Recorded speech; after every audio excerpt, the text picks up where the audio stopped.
So, good morning. Our topic for today is basic geometry.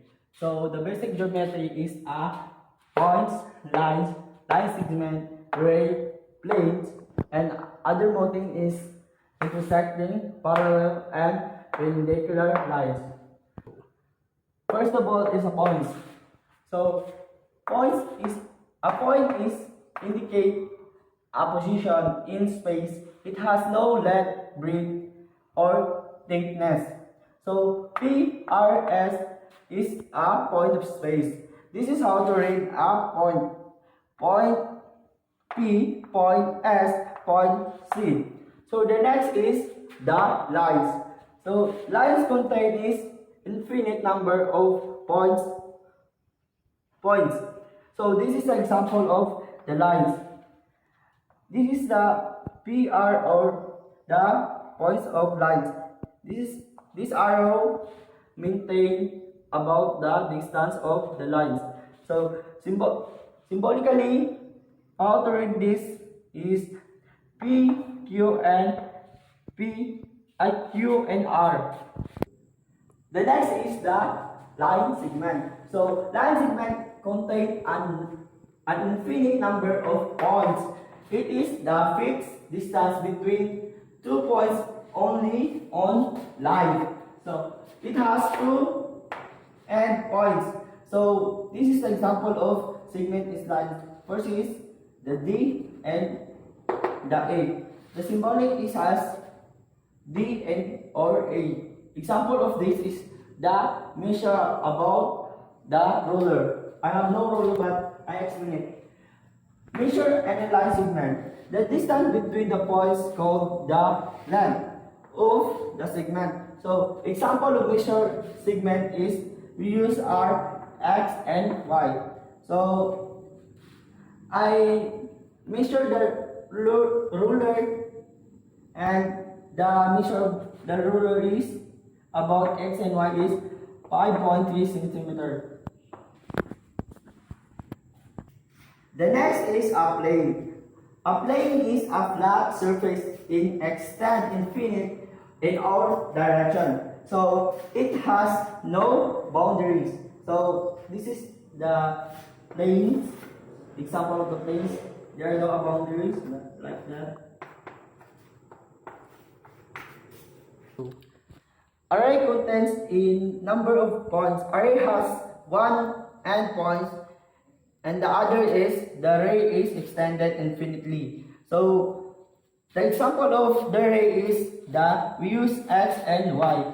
So the array example is first and has a first endpoints, one endpoints and infinite. The Y is infinite extended infinitely. So this is how read this array. So how to read is xy. We do not read yx because the start of the array is the x. So we just call it the x and y array. The next is intersecting lines. When two lines meet at one point, they are called intersecting lines. This is our example of intersecting lines. So A to B and C to D. This is the form of the intersecting lines. A to B and C, D are called intersecting lines. The next is parallel lines. Two lines that are the same distance and do not meet are called parallel lines. Though this is our example of the parallel lines. So A, B to C, D. They are not meet each other. So this is how to read a parallel line. So parallel lines A, B and parallel lines C, D. A, B and C, D. The next topic is two-dimensional. The two-dimensional shape of object in geometry are flat plane figure that have two-dimensional length and width. Two-dimensional shapes do not have any thickness and can be measured in only two faces. So the example of two-dimensional shape is square, circle, rectangle, triangles, and polygon. Now the next topic is three-dimensional. Three-dimensional shape are solid figure or object or shape that have three dimensions. First is length, width, and height. So three-dimensional shape have thickness or depth. So this is example of three-dimensional. This have a length, width, height. So the shape have a third dimensional is cubes, pyramid, cones, and cylinder. They are all three-dimensional. The next topic is symmetry. Symmetry is the everyday language refer to a sense of harmonious and beautiful proportion and balance. So the example of the symmetry lines.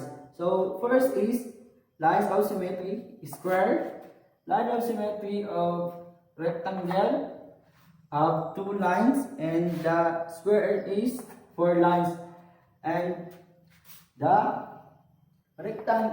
triangle is the two symmetry, and also a kite have one line symmetry, and the trapezoid line is no lines, and many more shapes.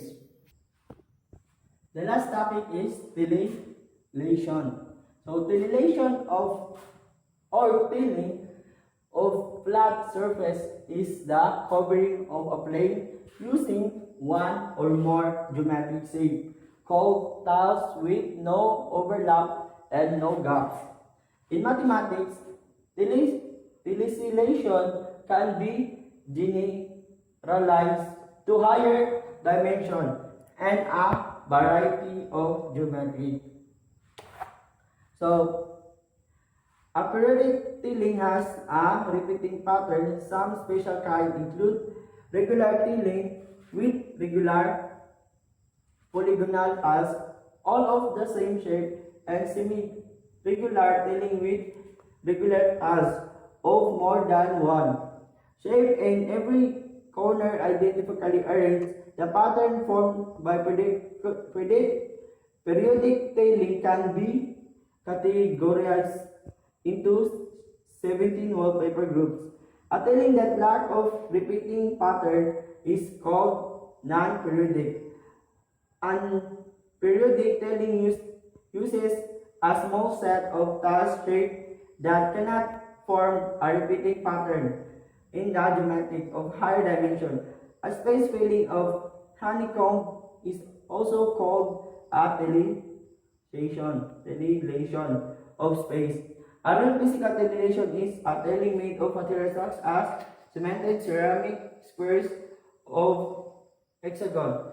Such tilling may be decorative pattern or may have function such as providing duration and water resistance pavement, floor, and wall covering. So the example of that I think is the design of the Malong of the Muslim culture or the culture of the Islam, the design of the Malong and the culture of the t-shirt, the culture t-shirt, and many more.